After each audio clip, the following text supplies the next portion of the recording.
It was one of the most technical MMA fights I've ever seen, and I loved that about it. It wasn't a slobber knocker, but it didn't need to be a slobber knocker because anybody who has a certain level of appreciation for the nuance of every aspect of the sport could watch that fight and just be giddy about it. I mean, the from the striking to the grappling to all of the in between phases, it was high level, high stakes chess at every single moment. And it delivered. It really delivered. It was an incredible fight. When it went to the scorecards and they read the decision going for Islam, did you agree with the scorecard? Because I think some people felt like it could have gone both ways, right?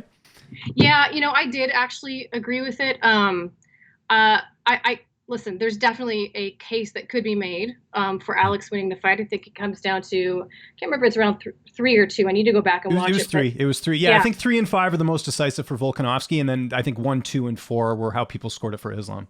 Yes, exactly. And so I think, particularly, and I'm definitely someone who has beat this drum quite a bit. We talk about how control time really doesn't score.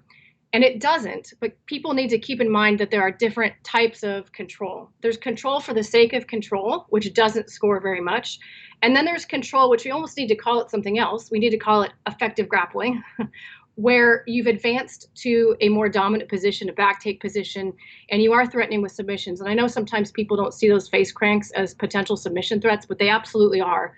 It can be a submission in and of itself, or it can be the beginning of setting up a rear naked choke. So when he had Volk's back, although there wasn't a ton of damage being done, that was very much an effective grappling scenario in my mind. So, like I said, those chess matches become really difficult to score. And that's why we had some of the best judges, in my opinion, in the game on that card. And I think that they made the right call, but I don't argue with the dissenting judge either. And that's the thing I'll say time and time again.